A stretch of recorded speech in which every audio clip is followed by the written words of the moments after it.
Bonjour tout le monde, je vous fais une vidéo aujourd'hui pour répondre à des questions que j'ai reçues énormément sur le blog et pareil, j'ai tellement de cas de figure en fait à voir que je préférais faire une vidéo plutôt que de vous répondre directement avec un article.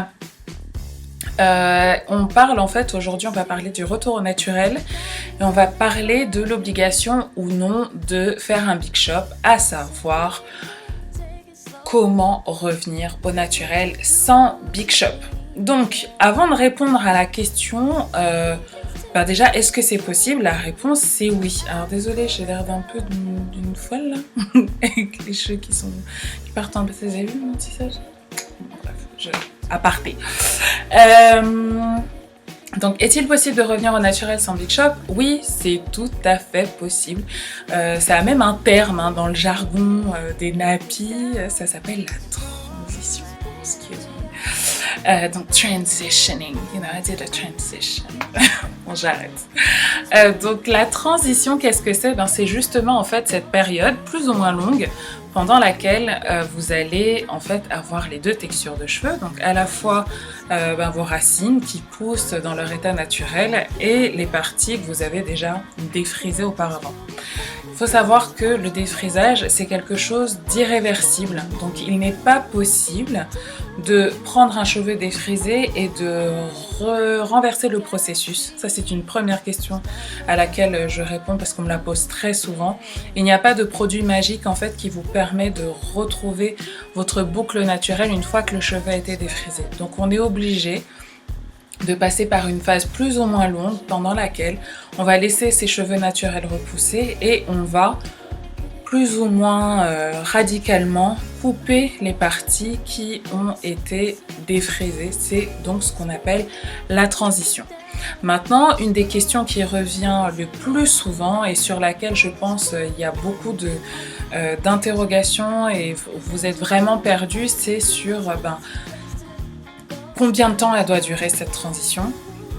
Et là, en fait, il n'y a vraiment pas de réponse toute faite. Vous allez avoir des personnes qui vont vous dire « Moi, j'ai transitionné pendant 1 an et demi, j'ai fait des rajouts, etc. etc. » D'autres personnes vont vous dire « C'était ingérable, j'ai dû faire un big shop tout de suite. » Donc, pour vous qui êtes là et qui vous posez des questions par rapport à votre retour au naturel, je pense que ça peut être un peu compliqué et c'est pour ça que je vous ai résumé en fait les choses en 3 points pour la durée de la transition. Premier point, c'est l'état initial de vos cheveux.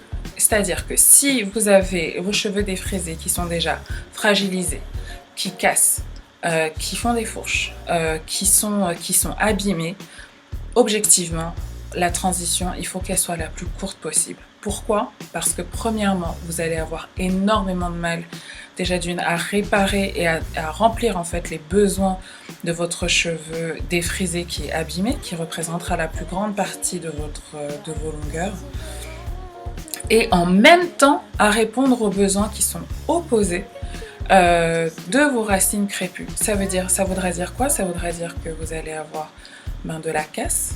Ça voudrait dire que vous allez avoir le cheveu qui va être d'autant plus fragile et que cette fragilisation elle risque de remonter le long de la fibre capillaire. Donc ce serait vraiment dommage qu'après une transition ou parce que justement vous voulez retrouver un cheveu naturel, un cheveu sain, que ce soit un cheveu qui soit abîmé dès le départ parce que en fait vos pointes défrisées étaient abîmées. Petit aparté, à beaucoup de personnes qui reviennent au naturel, qui sont naturelles depuis très très longtemps, c'est une des raisons pour lesquelles en fait vous avez du mal à avoir des cheveux qui gagnent en longueur. C'est parce qu'en fait votre transition a été beaucoup trop longue alors que l'état de votre cheveu défrisé ne le permettait pas. Je coupe la parenthèse.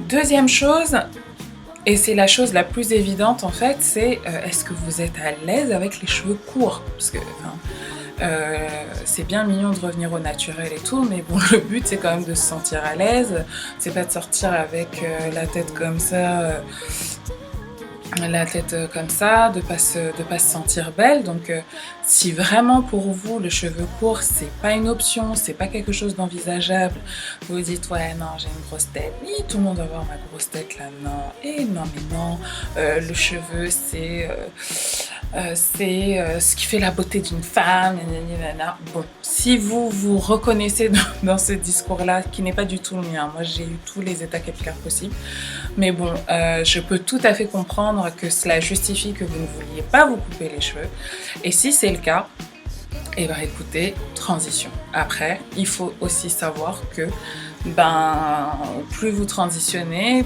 plus vous risquez de fragiliser vos cheveux et donc plus ça peut avoir une incidence sur vos longueurs et sur les cheveux défrisés, les cheveux naturels que vous porterez par la suite.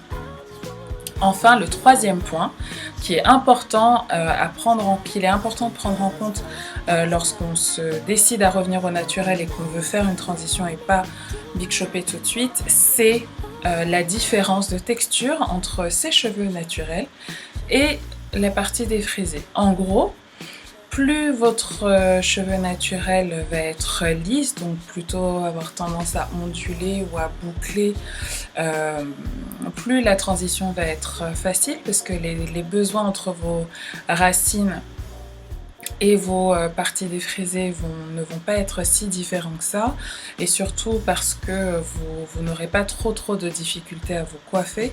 En revanche, même si j'aime pas trop parler en chiffres et en lettres, parce que pour moi c'est plus une émission de télé que la manière dont on devrait définir nos cheveux, mais bon, soit.